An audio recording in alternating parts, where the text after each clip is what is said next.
తిరిగి BCN news కి స్వాగతం. కోనసీమ తిరుమలగా వదులుతున్న వాడపల్లి శ్రీ వెంకటేశ్వర స్వామి ఆలయం భక్తులతో కిటకిటలాడుతోంది. శనివారం స్వామికి ప్రీతికరమైన రోజు సందర్భంగా ఆలయంలో ప్రత్యేక పూజలు నిర్వహించారు. స్వామివారి దర్శనానికి వచ్చిన భక్తులకు ఎలాంటి ఇబ్బందులు తలెత్తకుండా ప్రత్యేక ఏర్పాట్లు చేసినట్టు ఆలయ అధికారులు తెలిపారు. భక్తులు అధిక సంఖ్యలో హాజరై స్వామిని దర్శించుకుని మొక్కులు చెల్లించుకున్నారు.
రాష్ట్రంలో యూరియా కొరత ఉన్నట్లు వైసీపీ నాయకులు అపోహలు సృష్టిస్తున్నారని విజయవాడ ఎంపీ కేశినేని శివనాథ్ విమర్శించారు.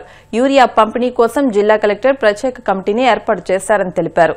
విజయవాడలో డయేరియా నియంత్రణకు కలెక్టర్ పర్యవేక్షణలో చర్యలు తీసుకుంటున్నారని, కూటమి ప్రభుత్వం ప్రజలకు అండగా నిలుస్తుందని ఆయన స్పష్టం చేశారు.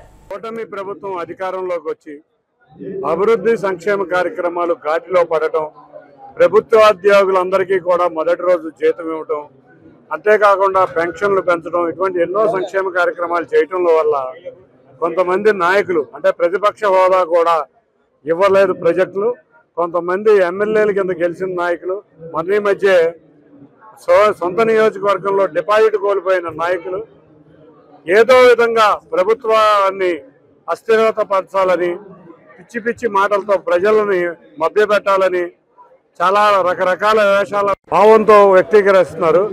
నిన్న చూసాము, గత వారం రోజుల నుంచి యూరియా కొరత ఉన్నట్టు లేని కొరతని ఉన్నట్టు సృష్టించి పోలీస్ స్టేషన్లో కానీ ఇంకో చోట కానీ కంప్లైంట్ ఇవ్వడం చూస్తే చాలా బాధాకరం.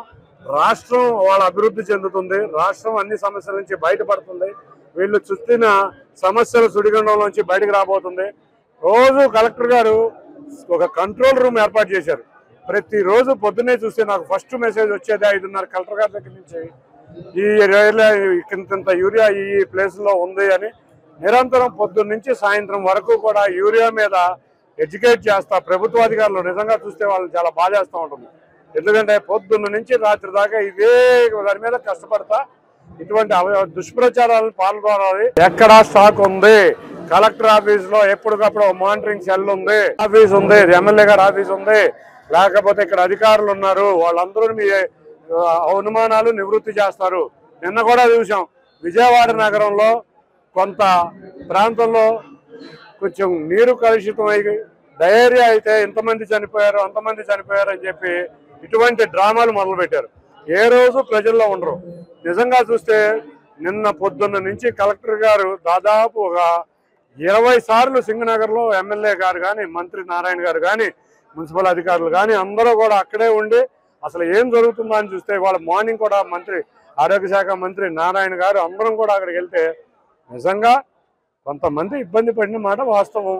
ఎందుకంటే వాళ్ళ సీజనల్ డిసీజే కాకుండా ఒక 3 స్ట్రీట్లో కొంతమంది ఇబ్బంది పడ్డారు. వాళ్ళందరికీ నిన్న పొద్దున్న నుంచి కూడా ఒక హై స్కూల్లో ఒక శిబిరం ఏర్పాటు చేసి వచ్చిన వ్యక్తులందరికీ కూడా ప్రతిదీ కూడా మేము మీడియాకి తెలియజేస్తమే కాకుండా ఒక మైక్ పెట్టి అనౌన్స్ చేపిస్తున్నాం. ప్రజలని మంచిగా నడిపించడమే ఈ మంచి ప్రభుత్వం యొక్క ధ్యేయం. కూటమి నాయకుల ఆధ్వర్యంలో మంచి పరిపాలన మేము అందిస్తామని తెలియజేస్తూ ఎటువంటి అపోహలను నమ్మొద్దని మరొకసారి తెలియజేస్తాం. కాకినాడ జిల్లా ఉప్పాడ తీరంలో సముద్రం ఉగ్ర రూపం దాల్చింది. తీర ప్రాంతాన్ని పరిశీలించేందుకు వెళ్లిన పిఠాపురం మాజీ ఎమ్మెల్యే టీడీపీ నేత వర్మ పెను ప్రమాదం నుంచి త్రుటిలో బయటపడ్డారు. ఆయన్ను అల్లు చుట్టుముట్టడంతో అక్కడున్న వారు ఒక్కసారిగా ఉలిక్కిపడ్డారు. బంగాళాఖాతంలో ఏర్పడిన అల్పపీడనం కారణంగా ఉప్పాడ తీరంలో అల్లు ఉవ్వెత్తున ఎగిసిపడుతున్నాయి. దీని ప్రభావంతో ఉప్పాడ కాకినాడ బీచ్ రోడ్డు తీవ్రంగా దెబ్బతింది. భారీ కెరటాల తాకిడికి రోడ్డు కోతకు గురై పూర్తిగా ధ్వంసమైంది. ఈ పరిస్థితిని పరిశీలించడానికి వర్మ అక్కడికి వెళ్లారు. ఆయన పరిస్థితిని అంచనా వేస్తుండగా ఓ భారీ కెరటం ఒక్కసారిగా దూసుకొచ్చి ఆయన చుట్టుముట్టింది. అప్రమత్తమైన ఆయన వెంటనే వెనక్కి జరిగి సురక్షితంగా బయటపడ్డారు.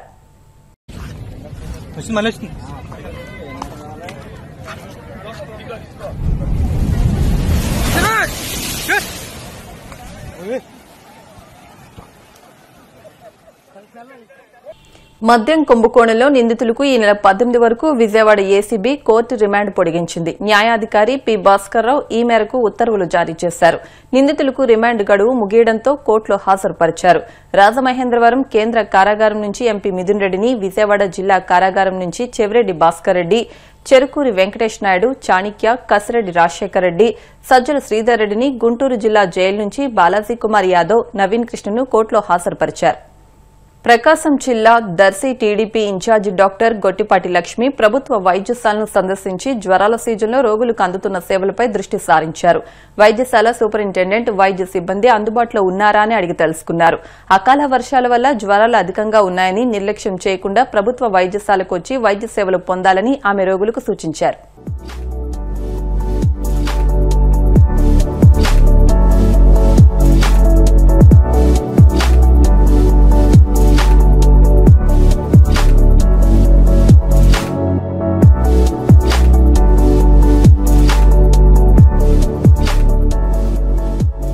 వార్తలు ముగించే ముందు ముఖ్యాంశాలు మరొకసారి. మెడికల్ కాలేజీల టెండర్లు రద్దు చేయడం ఎవరి తరమూ కాదన్న మంత్రి సత్యకుమార్. సోషల్ మీడియాలో వైసీపీ అసత్య ప్రచారాలు చేస్తోందని ఆగ్రహం.